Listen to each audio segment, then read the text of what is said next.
하나님의 말씀은 우리 사도행전 20장을 보도록 하겠습니다. 사도행전 20장.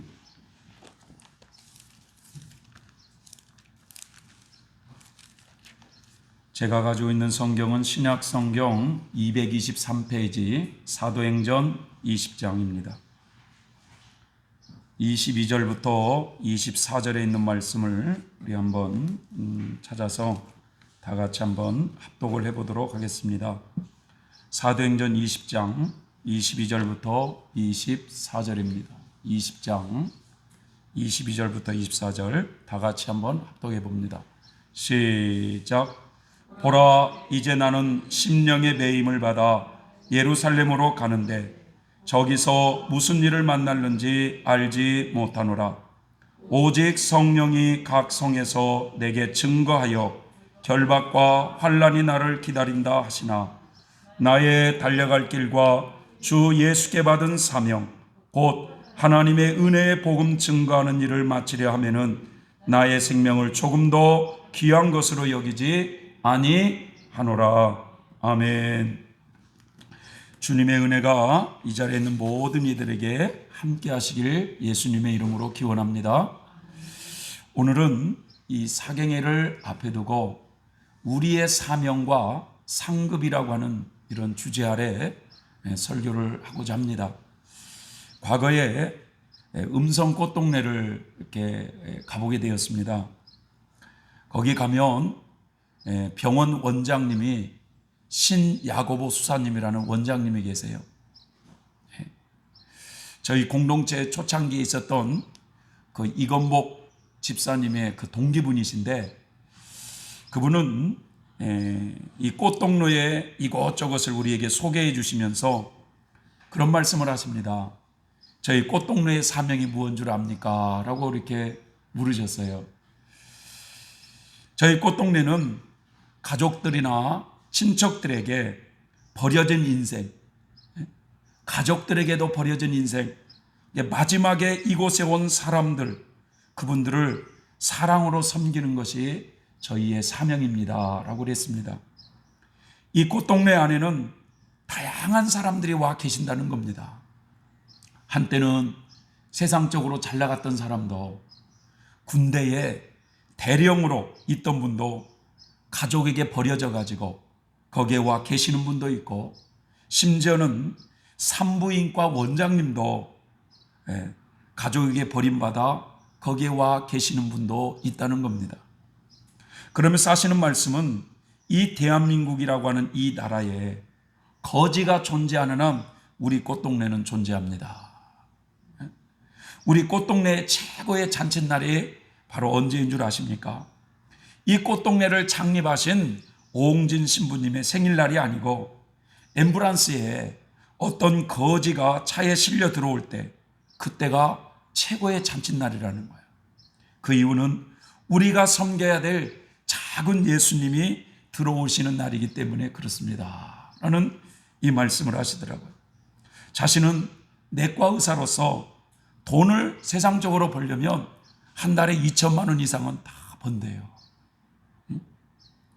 그런데 수십 년 동안 그 꽃동네에 들어와 가지고 돈 한 푼 받지 않고 수많은 사람을 장례하면서 의사로서 그 꽃동네 사람들을 섬기며 사는 것이 본인은 얼마나 행복한지 모른다고 고백을 하시더라고요.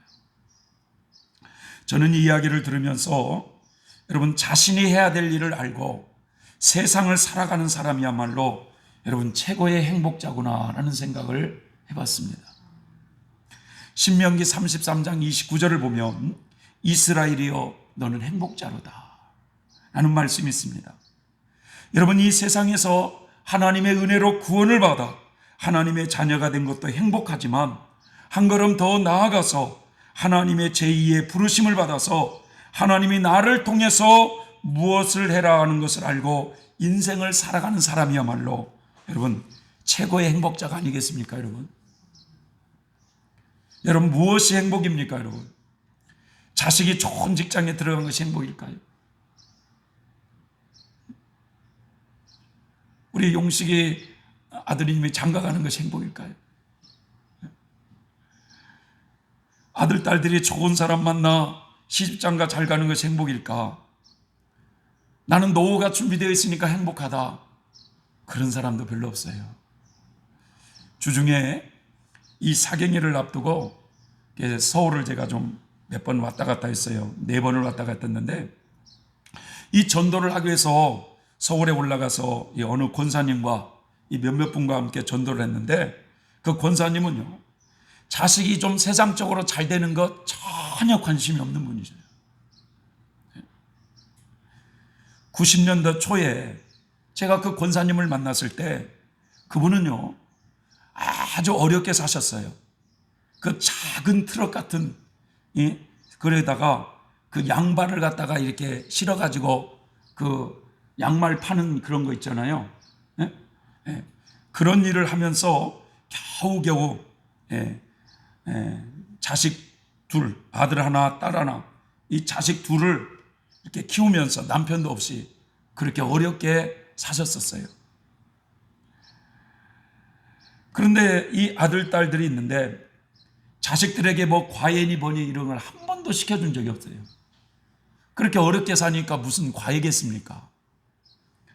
또 심지어는 이 자식들이 뭐 수학 경시대회니 뭐니 가서 1등 타보니 이런 거에도 전혀 그 아들이 엄마 나 여기 어디 가서 상 타왔어? 그럼 그러냐? 예수나 잘 믿어. 이런 거였어요. 네. 그분은 늘 하루 종일 양말을 팔고 저녁이 되면 교회에 가서 기도하시며 살았습니다.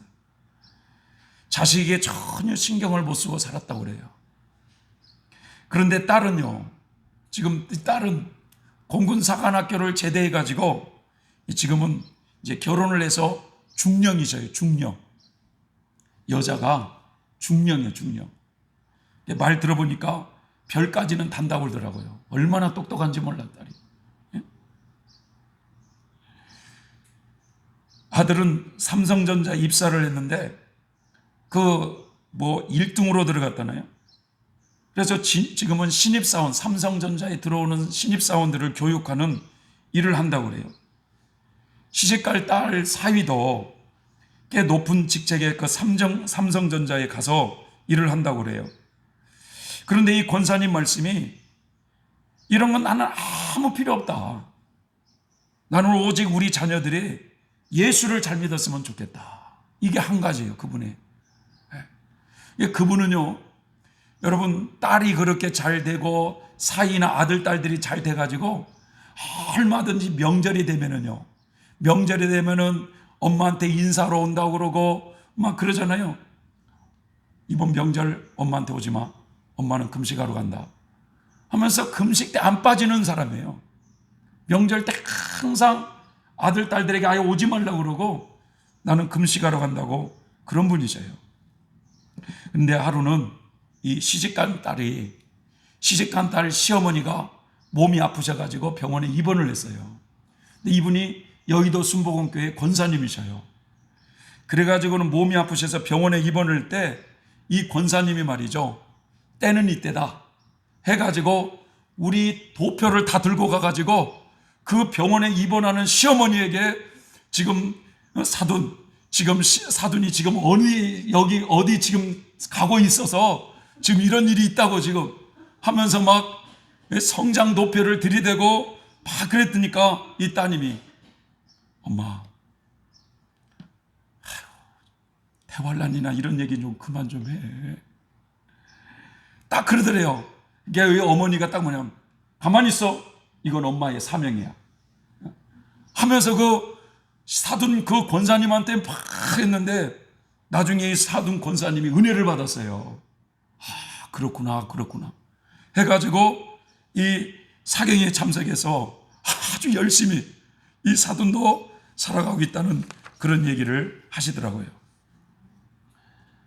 에레미야 9장 23절 24절을 보면 여호와께서 이같이 말씀하시되 지혜로운 자는 그 지혜를 자랑하지 말라.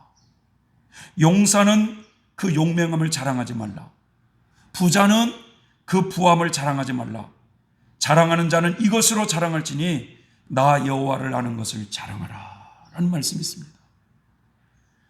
예수님을 항상 마음에 모시고 살아가는 사람들은요, 여러분, 자식을 자랑하거나 재물을 자랑하거나 세상 명예를 자랑하면 여러분 이 속에서 찔리게 되어 있어요. 내가 또 육적인 것을, 쓸데없는 걸 자랑했구나, 육적인 냄새를 풍기고 있구나 깨닫게 되고 회개하게 되어 있습니다. 우리는 여러분 정상적인 사람이라면 나를 변화시켜 가시는 주님을 자랑해야 될 줄 믿습니다. 나 같은 못난 인간을 참아주시고 용서해 주시는 그 예수님을 자랑하는 성도들이 돼야 돼요. 그래야 예수님이 기뻐하세요. 선정이가 이번에 1등 했다고, 상을 탔다고. 그런데 거기서 1등 할 수밖에 없어. 학생이 없으니까. 뭐 자랑할 게 뭐가 있어요. 저 오더산의 그 목사님 아들은 애가 하나 가지고 상을 싹쓸이 했어. 싹쓸이. 애가 하나 가지고 뭐 자랑할 게 뭐가 있겠어요. 여러분, 오늘 본문 말씀은 사도 바울이 예배소 지역에 가서 3년 동안 예수를 전했어요. 그런데 특별히 이 유대인들이 이 복음을 전하는데 얼마나 해방을 났는지 특별히 말이죠, 두란노 서원이라고 하는 곳을 얻어가지고 집중적으로 제자 양육에 힘을 썼습니다. 그래서 그 아시아의 많은 사람들이 그 두란노 서원에 몰려들어서 예수님을 믿는 역사가 일어났는데, 사람들의 핍박으로 더 이상 이제 그곳에서 복음을 전할 수 없어가지고 마게도니아 지역으로 잠시 피해갔어요. 그래서 이제는 그 마게도니아에 있으면서 이제 내가 곧 예루살렘으로 가야 되겠다 하면서 배를 타고 예루살렘으로 가야 되는데, 그 배를 타고 가는데 예배소가 가깝거든요. 배를 타고 갈 때. 그래서 예배소 교회 성도들을 이제는 다시는 볼 수 없을 것 같아서 그 밀레도라고 하는 그 섬으로 불렀어요. 몇몇 지도자를. 그래서 그 예배소 교회 장로들에게 마지막 남긴 내용의 말씀이 여러분 20장 17절부터 35절의 내용입니다. 거기서 그런 내용을 해요. 사도 바울은, 장로님들, 여러분들도 알다시피 내가 이곳에 와서 3년 동안 나는 복음을 전했습니다. 나는 이곳에서 복음을 전하는 동안 모든 겸손과 눈물이었고, 유대인들의 간계로 말미암아 당한 시험을 참아주고 주를 섬긴 것과 유익한 것은 무엇이든지 공중 앞에서나 각 집에서나 꺼리낌 없이 여러분에게 나는 복음을 가르쳤습니다. 복음을 전하는데 집요하게 방해를 하는 유대인들의 핍박을 참고 인내하면서 겸손으로 눈물로 목회를 하면서 성도들에게 영적으로 유익된 것이라고 한다면 아무런 꺼리낌 없이 복음을 전해 주었다고 말씀하고 있습니다. 아무 꺼리낌 없이 복음을 다 전해 주었기 때문에 혹 여러분들 중에서 구원받지 못하는 사람이 생길지라도 그것은 나의 책임은 아닙니다 라고 사도 바울은 담대하게 말을 해요. 왜냐? 나는 여러분들에게 다 복음을 전해줬다는 거예요. 그러면서 하시는 말씀이, 이제 복음을 들고 나는 예루살렘을 향해서 가려고 하는데 성령께서 내게 말씀하시기를, 바울아, 네가 가려는 그 앞길에는 환난과 핍박이 기다리고 있다 라고 성령의 음성을 들어요. 우리 같으면 어떠겠어요, 여러분? 내가 지금 다 사람들에게 말이죠, 여러분 제가 저기 어디요 북한으로 이제 가게 됐습니다 라고 하니까 성도들이 말이죠, 잘 됐다고 목사님, 거기 가서 꼭 순교하시라고 이렇게 다 했는데 마지막 기도 한번 받아봅시다 해가지고 기도를 하는데 기도가 어떻게 나오느냐, 박 목사야, 네가 가는 곳에 환난과 핍박이 기다리고 있단다 라는 음성을 들으면 사람이 움츠러들까요, 안 움츠러들까요?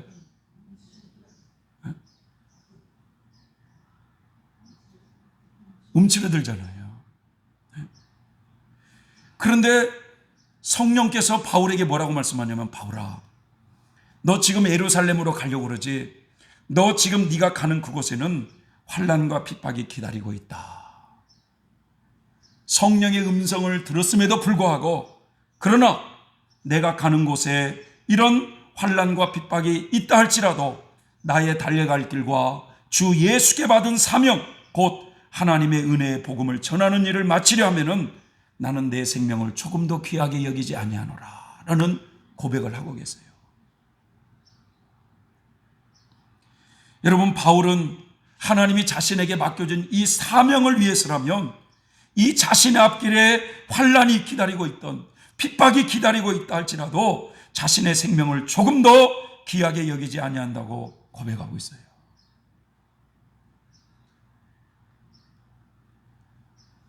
다음 주에 어떤 분들이 와가지고 예배에 참여한 사람에게 100만 원씩 벌금을 물린다고 한 사람은 제가 봐도 여기 올 사람 한 사람도 없어요.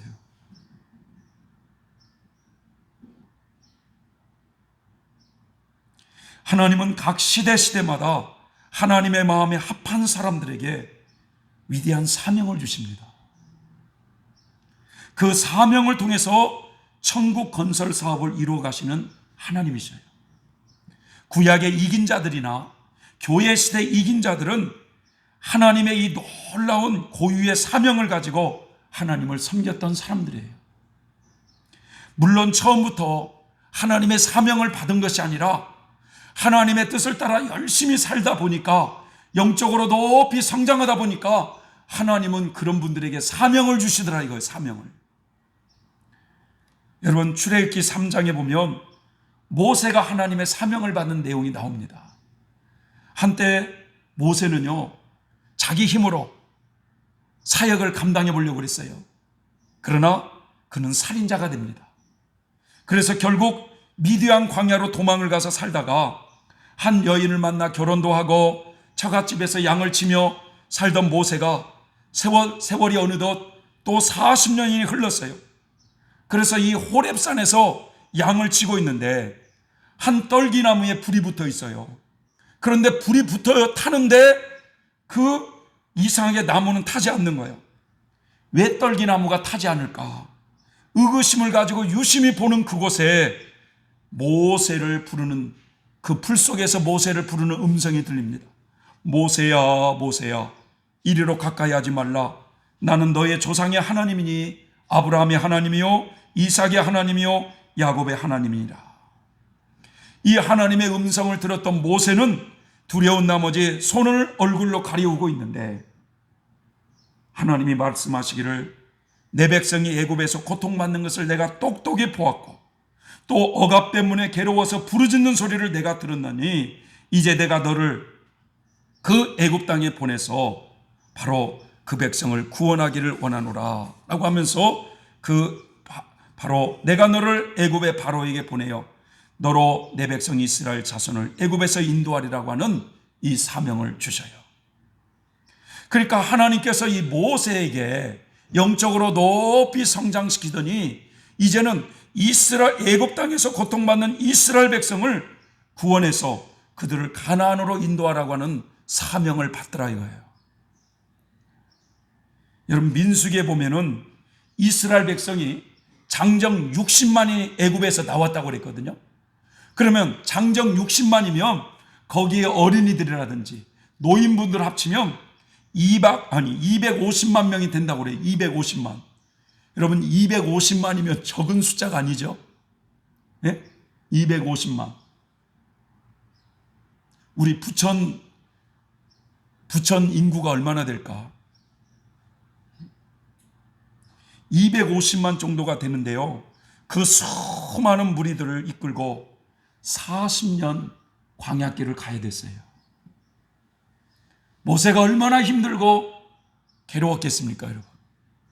왜냐하면 백성들은 그 40년 광야길을 걸어가면서 많은 하나님의 기적을 체험했음에도 불구하고 조금만 힘들고 어려우면 원망 불평이 쏟아지고 돌을 들어 모세를 죽이겠다고 그러고 우리가 다시 애굽으로 가자고 그런 많은 일을 했을 때 모세도 어느 때는 얼마나 힘들었으면 하나님, 내가 저들을 놨습니까? 왜 나에게 이렇게 나를 힘들게 하십니까? 하면서 어느 때는 모세도 약간의 원망스러운 말도 나오기도 했습니다. 어느 때는요, 그렇게 순종을 잘하면서 하나님의 위대한 사역을 했던 모세가 그 가데스 바네에서 그 이스라엘 백성들이 물이 없다고 원망하고 불평을 하니까 하나님이 반석에 명령을 해서, 모세야 반석에 명령해서 물이 나오게 하니까 이 이스라엘 백성들이 얼마나 미웠던지, 내가 이 백성에게 물을 나오게 하랴 하면서 막대기로 반석을 어떻게 합니까? 치죠. 화딱지가 나니까 쳤을까요? 안 쳤을까요? 쳐죠. 그러니까 그것 때문에 모세는 가나안에 들어가지 못한다고 하나님이 말씀하고 있지 않습니까? 제가 봤을 때는 모세가 싼 똥은 개도 안 먹었을 거예요.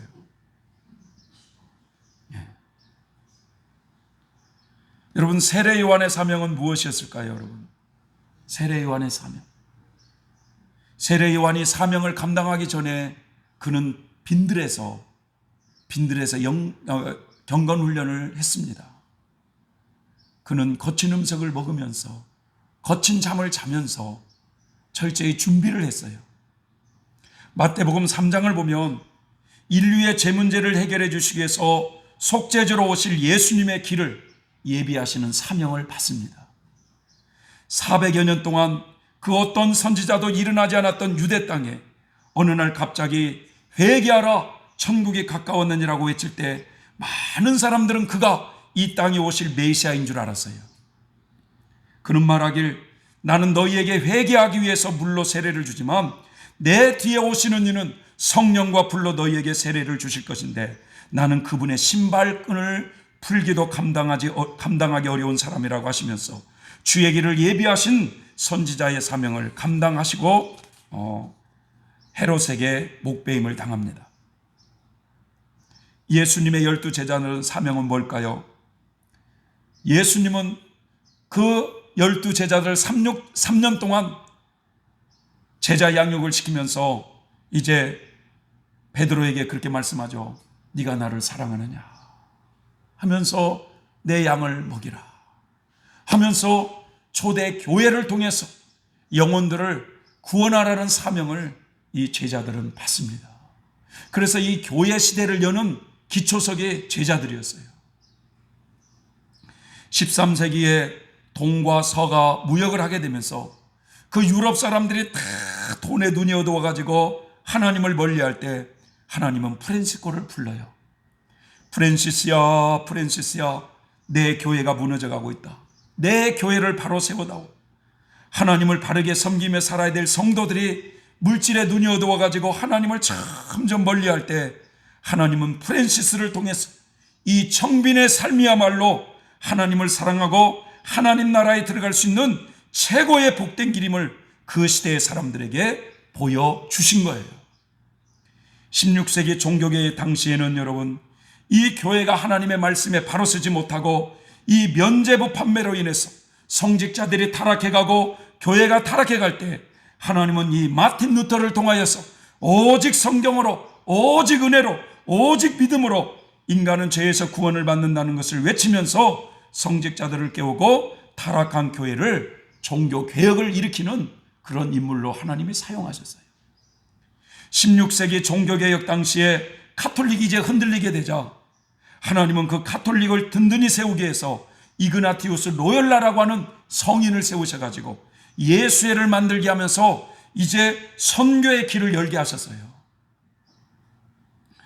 모든 거룩함이 다 이 예수님 안에 존재하지만 교회 역사적으로 볼 때 각 시대에 필요한 예수님 안에 있는 그 거룩함의 일부를 특별히 시대마다 강조하면서 하나님은 하나님의 사람들을 세우셔서 그 시대에 맞는 밝은 빛을 비추게 하심을 알 수가 있습니다, 여러분. 그렇다면 여러분, 이제 우리는 이 교회 시대를 마감하는 이 말세지마를 살아가고 있는 이런 시점에서 여러분, 이 공선생님에게 주신 사명은 무엇일까요, 여러분? 다시 말해서 이 공선생님이 주 예수께 받은 사명이 뭘까요, 여러분? 선생님의 사명은 두 가지예요. 두 가지.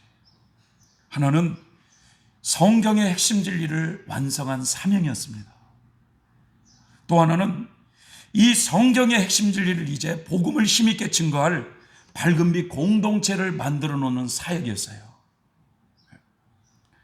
선생님은 육체의 고난 가운데서 정말 그 피 흘리기까지 싸우는 영적 싸움을 싸워가면서 성경에서 말하고자 하는 이 핵심적인 진리를 깨닫기 시작하면서 깨달은 진리를 사람들에게 증거하면서 계속 수정 보완하고 보완해서 최종적으로 마지막 이 복음인 성경의 핵심 진리를 팔판에서 완성을 했어요. 이 성경의 핵심 진리가 최종적으로 이렇게 책으로서 완성되기까지는 많은 세월이 걸렸습니다. 그런데 그분이 69년 3월에 그 철로역정에서 말하면 어린아이 단계를 지나고 이제 좁은 문을 딱 통과할 때 환상을 봤는데, 이 환상이 말이죠, 갑자기 큰 손 하나가 책을 들고 딱 나타난 거예요. 손 하나가. 그런데 그 책은요, 황금빛으로 되어 있어요. 황금빛으로.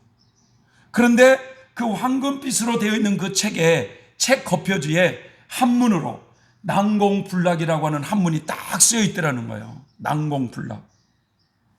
여러분, 난공불락이 무슨 뜻입니까, 여러분? 난공불락.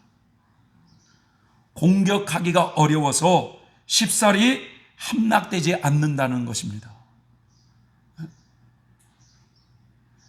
그러니까 선생님은 이 병상 가운데서도 이 만나는 사람들을 진리를 깨닫는 대로 전하기 시작하면서, 그러니까 공 선생님이 그런 말씀하세요. 자기는 이 걸어다니면서 복음을 전할 수가 없기 때문에 하나님이 보내주셔야만 그 사람들에게 복음을 전할 수 있는 이런 환자이기 때문에 어느 때는요, 하나님이 보내주셨는데도 이 세상 돌아가는 이 얘기를 하고 그냥 그 사람에게 복음을 전하지 않고 갔으면 그것 때문에 가슴을 치며 이마를 치면서 하나님 잘못했다고, 그에게 복음을 전하지 않은 것 때문에 그렇게 회개를 했다고 그래요. 그분은 그렇게 진리를 깨닫는 대로 전하기 시작하면서 최종적으로 이 요한계시록까지 완성된 성경의 핵심 진리가 나오기까지 그분은요, 많은 인내의 고통을 겪어야만 했습니다.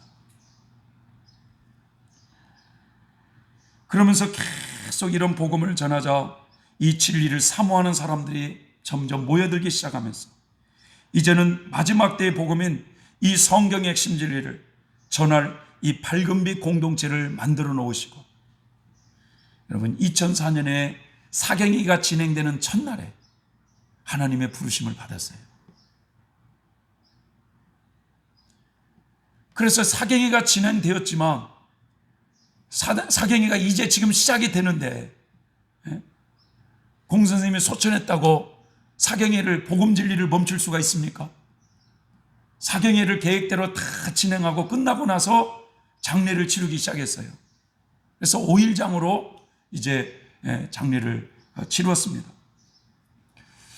여러분, 그분이 이제 마지막 그 관 속에 들어갈 때 그 마지막 그 성경의 핵심 진리를 그 관 속에 그분에게 넣어드렸어요.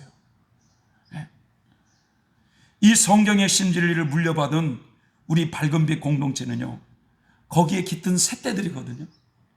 그런데 이 그럼 공동체가 해야 될, 이 마지막 때 해야 될 하나님의 사명이 뭐냐? 두 가지예요. 우리는 이제 이 핵심 진리를 물려받았기 때문에 사람들에게 이 복음을 전하는 사명이 우리에게 주어진 거예요. 이 사명이. 이 핵심 진리가 우리에게 깨우쳐주고 있는 핵심이 뭡니까, 여러분? 우리가 살고 있는 이 시대야말로 이제 마지막 때가 되었다는 거예요. 주님이 오실 때가 되었다는 거예요. 다시 말하면 대환란의 때가 우리 앞에 이제 왔다는 거예요. 예수님께서 이 땅에 다시 오시는 재림의 목적이 무엇이고 왜 환란의 때를 예비해 놓으시고 이것을 구체적으로 알려주셨어요. 그래서 여러분, 이 성경의 핵심 진리는요, 이 지구상에 있게 될 7년 대환란의 시간표를 너무너무 정확하게 어떻게 진행될 것인가를 낱낱이 알려주셨는데, 선생님이 무슨 기도해가지고 이걸 받았느냐? 그게 아니라요. 구약의 이미 모형적 진리의 설계도를 가지고 성경을 해석해 보니까 이미 설계대로 그게 다 나와서 하나님의 인류 역사를 그렇게 이끌어 가신다는 것을 깨닫게 된 거예요. 그래서 하나님이 우리에게 요구하시는 사명은 예수님의 재림이 우리 앞에 다가오고 있다는 사실을 우리는 사람들에게 알리라는 것입니다. 이것이요, 우리에게 주어진 시대적인 사명이에요. 시대적인 사명. 그러면 이 복음을 우리는 다 우리도 막 이렇게 목사님처럼 이렇게 전해야 되느냐? 그것이 아니라 요한 3서에 보면 사도 요한이 뭐라고 말씀합니까? 사도 요한이 그 가이오에게, 사랑하는 가이오에게 편지하노니 라고 하면서 네가 영혼이 잘된 같이 네가 범사에 잘되기를 원하노라 라고 하면서 네가 진리 안에서 행한다고 하니 내 마음이 심히 기쁘도다 이렇게 말씀하시면서 가이오를 데오디르비를 칭찬하는 이유는 그 당시 때는요, 이 복음을 전하는 순회 전도자들이 많이 있었거든요. 그 순회 전도자들을 접대하고 그분들에게 여비를 드리고 이렇게 그런 것들을 네가 복음에 같이 참여하는 자가 되었도다라고 그렇게 말씀하고 있어요. 그러니까 우리는 이 성경의 핵심 진리를 우리가 이제 받았기 때문에 여러분, 우리는 이 복음이 전파되는 일에 물질로, 직장을 다닌 사람은 돈을 벌어가지고 물질로도 후원하고, 또 직장이 없는 사람들은, 또 목사님 같은 이런 분들은 전적으로 말이죠, 이 복음을 전하는 데 앞장서 가지고 막 헌신하고, 그래서 모든 이들이 복음만 전하는 사람이 있어요? 주방에서 밥하는 사람도 있어야 될 거 아니에요. 상담해 주는 사람도 있어야 될 거 아니에요. 물질로 후원해 주는 사람도 있어야 될 거 아닙니까? 그 모든 것이 진리에 같이 참여하는 자가 된다는 거예요. 여러분, 세례 요한이 초림에 예수님의 재림을 예배하신 사명이었다고 한다면 이 시대에 재림하실 예수님, 이 땅에 다시 오실 예수님의 길을 예배하는 사명이 우리 공동체에 있어요. 저는 이걸 확신하고 있습니다. 오늘날 우리 개신교 안에도요, 예수님의 재림에 대한 이야기를 많이 하고 있습니다. 또 구원의 완성을 이루기 위해서는 저 이스라엘이 회복되어야 된다는 이런 이야기를 많이 하고 있어요. 가톨릭 교회에서도 많은 교회와 수도자들이 각자의 사명에 따라 열심히 살아가고 있습니다만 개신교나 가톨릭이나 한 가지 강조하지 않는 부분은 뭐냐? 대환란에 대해서 구체적으로 말하고 있지 않다는 거예요.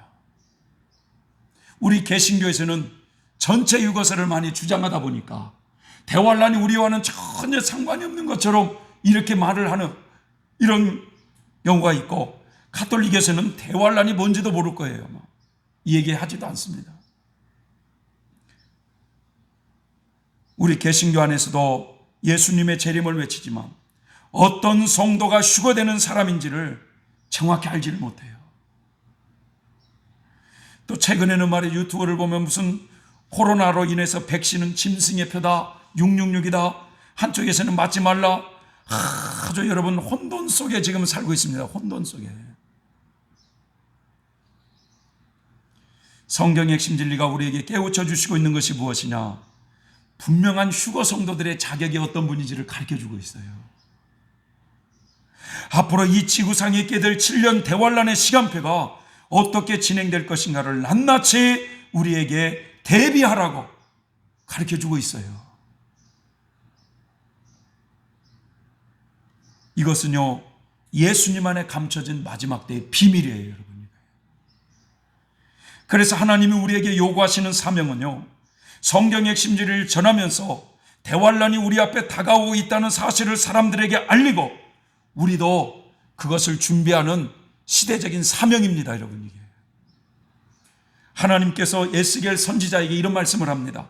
인자야, 에스겔아, 너는 이 두루마리에 기록된 말씀을 먹어라. 먹고 가서 이스라엘 족속에게 이렇게 전하라. 그들이 듣든지 아니 듣든지 너는 가서 전하라는 말씀처럼 우리 역시도 성경의 핵심 진리의 말씀을 먼저 먹어야 돼요, 여러분. 믿습니까, 여러분? 진리로 튼튼하게 다져져야 된다 이거예요. 그리고 나서 복음을 전해야 합니다. 사람들이 듣든지 아니 듣든지 이제 곧 우리 앞에 대환란이 다가오고 있다는 사실을 계속해서 전해야 돼요. 하나님은 이 사명에 우리 공동체가 충성하기를 원하고 있어요.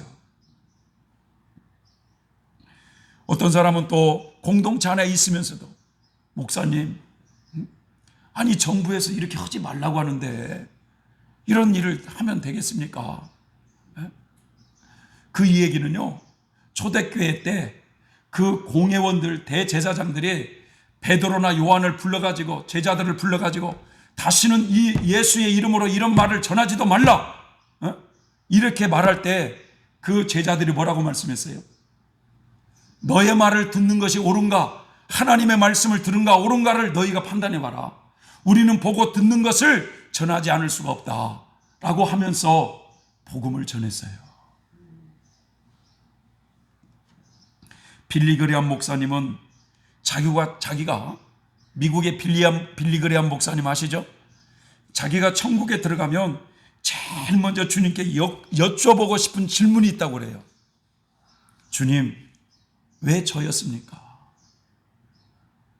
왜 저 같은 농사꾼의 아들을 택해서 그렇게 많은 사람들에게 복음을 전하게 하셨습니까? 우리 성도 여러분, 여러분들은 이 핵심 진리를 듣고 나서 주님께 혹 그런 질문을 던져본 적이 있습니까? 주님, 왜 저입니까? 주님, 왜 저희들에게 이 마지막 때에 대한 하나님의 구원 계획을 낱낱이 알려주시고 이렇게 전하라고 하십니까? 하나님 왜 나를 부르셨는지 하나님의 그 깊고 넓은 경륜은 알 수 없지만 중요한 것은 이 비밀을 맡은 자들에게 하나님이 요구하시는 것은 충성입니다. 충성.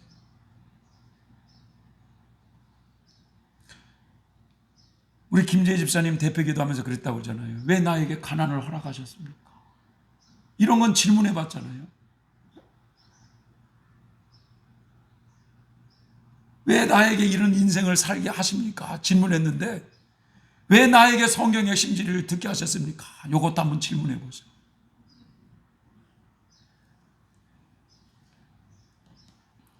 고린도전서 4장 1절 2절에 보면 사람이 마땅히 우리를 그리스도의 일꾼이요 하나님의 비밀을 맡은 자로 여길지어다. 그리고 맡은 자들에게 구할 것은 충성이니라. 이 마지막 때에 대한 하나님의 비밀을 맡은 자들에게 주님은 충성을 요구하고 있습니다.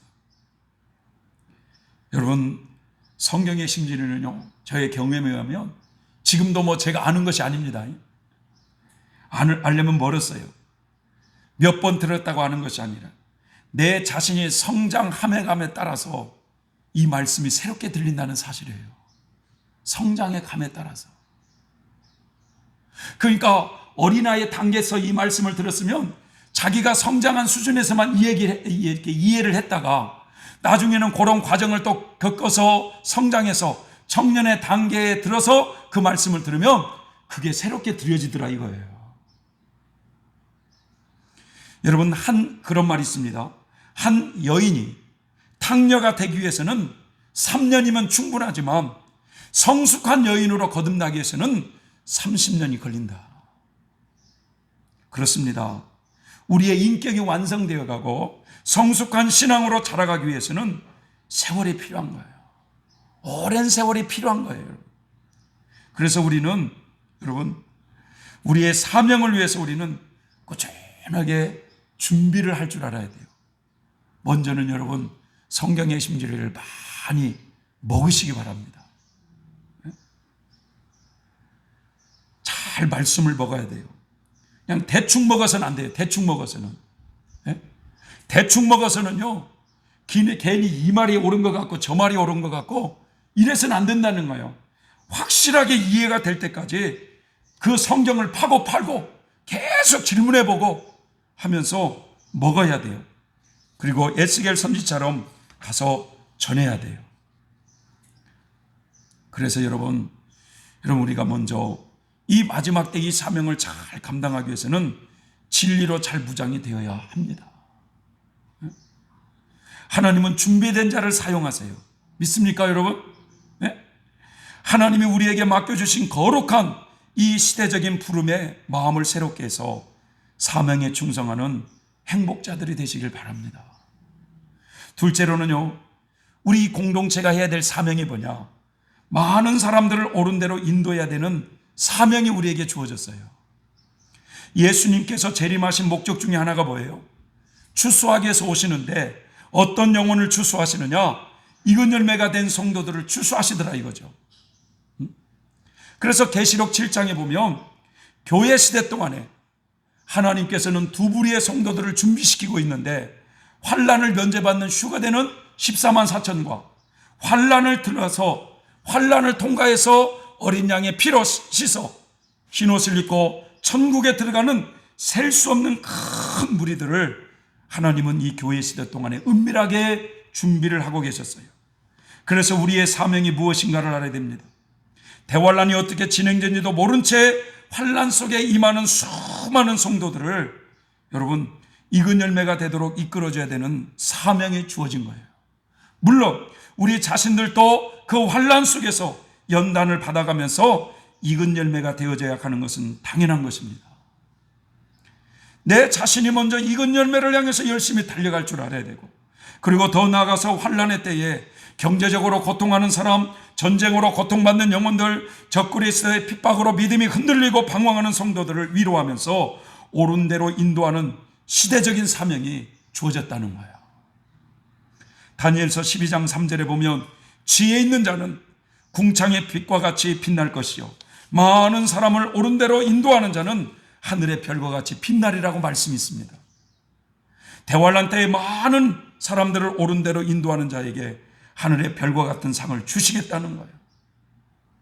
그래서 과거에 우리 밝은빛 공동체의 이 가운데요, 하나님이 메시지를 주신 게 있어요. 메시지를. 그게 뭐냐? 하나는 전 세계를 비치는 아주 두 개의 큰 빛을 발하는 촛대가 있어요. 두 촛대가 있는데, 하나는 이스라엘 지역을 비추는 큰 촛대가 있는 거예요. 그런데 요 이스라엘 지역을 비추는 그 촛대는 누가 사명을 감당하느냐? 두 증인이 감당을 하더라 이거예요. 두 증인이. 계시록에 나오는 11장에 나오는 두 증인이 그 사역을 감당하더라 이거예요. 그런데 전 세계 이방인들에게 성경의 핵심 전 세계 이방인들에게 이 빛을 비추는 그 촛대는요, 이 성경의 핵심 진리를 통해서 빛을 비추는 그런 계시가 있었어요. 그래서 여러분, 우리는 부족하지만 이제 이 사경에도 말이죠, 온라인 아프리카까지 간다니까. 아프리카까지 박 목사의 얼굴이 아프리카까지 가는 거야.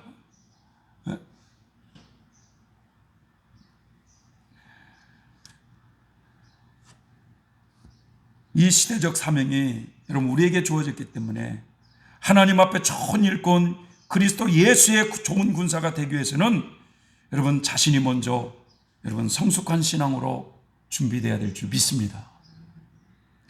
저는 우리가 한치 앞을 내다볼 수 없잖아요. 우리는 앞날은. 여러분들도 박 목사를 보듯이 박 목사는 수도작감이 아니야, 이런 생각이 들잖아요. 그러지 않나요? 그런데도 참 장가를 말이죠, 갈 수 있는 여러 가지 고비들이 있었어요. 고비. 그런데 하나님의 기적적으로 그런 유혹들을 다 물리쳐가면서 여러분 지금까지 이렇게 수도자로서 독신으로 가게 하신 이유가 있는 것 같더라 이거. 이유가 왜냐? 대환란이 예를 들어서 탁 터진다더니 그러면 뭐 자식 새끼한테 부인한테 어디 가도 될까요? 갔다 와도 될까요? 그럼 부인이 가지마! 그러면 어디 가겠어요? 요즘은 다 부인한테 허락받잖아요. 그래서 어느 분이 그러더라고요. 남자들이 70대가 다 되는데 꼬박꼬박 여름에 무슨 뭐 주스 갈아줘, 뭐 냉콩국수 해줘. 여자가 그렇게 해주는 남자는 진짜 복을 받은 사람이래요. 드물다는 거지. 여러분, 최악으로 가장 어두운 때가 언제냐? 대환란 때거든요.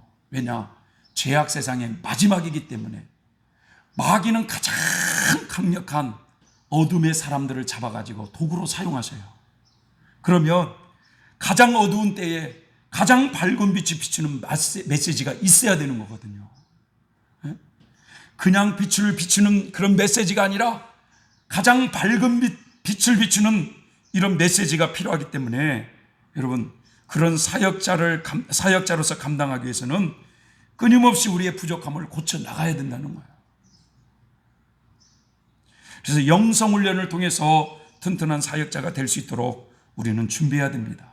여러분, 이 두 가지 사명을 여러분 죽도록 충성할 때, 다시 말하면 성경의 핵심 진리를 우리가 잘 무장해서 진리가 흔들림이 없이 더 나아가서 이 진리를 증거하여 사람들에게 마지막 때를 알리는 시대적인 사명, 이것을 잘 충실하게 감당하고 많은 방황하는 성도들을 옳은 대로 인도해야 되는 이런 시대적인 사명을 받아서 우리가 성숙한 신앙으로 되어져서 이 사명을 충성할 때, 여러분, 하나님이 예비하신 상급이 있어요.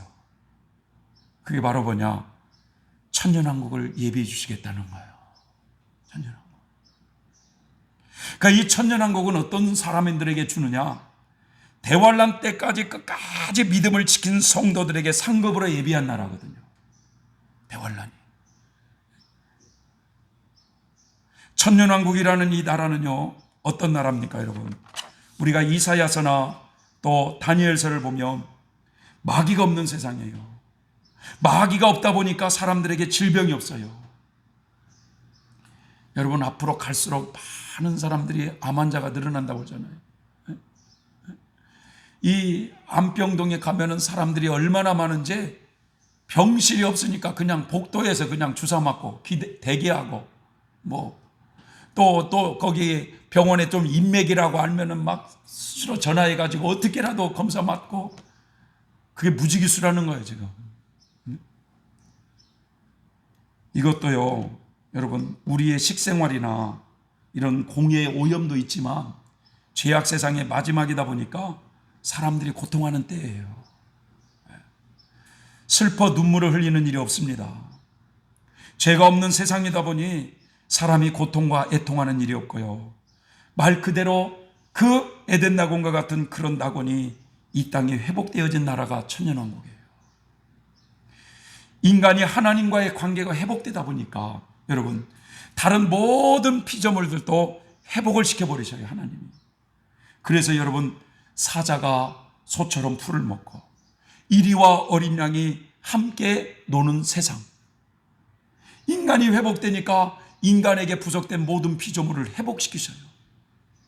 천년 그리스도 왕국은 대환란 때에 많은 사람들을 옳은 대로 인도하는 자에게, 하나님의 사명에 죽도록 충성하는 자에게 예비하고 계시는 하나님이십니다. 이 놀라운 축복을 받아 누리는 우리 모두가 되셨으면 좋겠습니다. 아멘이십니까? 기도하겠습니다. 좋으신 하나님 아버지, 감사를 드립니다. 하나님께서는 구약시대나 신약시대나 시대마다 하나님의 사람들을 꼭 세우셔서 꼭 필요한 진리를 외치게 하면서 어두워져가는 세상을 밝히셨던 하나님이십니다. 초대교회는 12사도들을 통해서 빛을 발했다면, 중세 때는 그런 프란시스코나 그런 루터나 칼빈과 같은, 웨슬레와 같은 일꾼들을 통해서 빛을 발했다고 한다면, 이 마지막 때는 마지막 때에 필요한 일꾼을 세우셔서 하나님의 빛을 발하게 하시는 줄 믿습니다.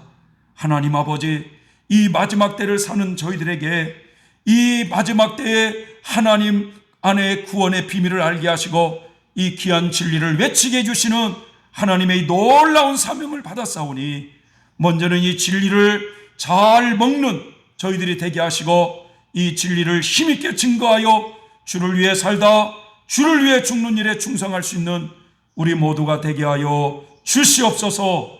예수님의 이름으로 기도 올려옵나이다. 아멘.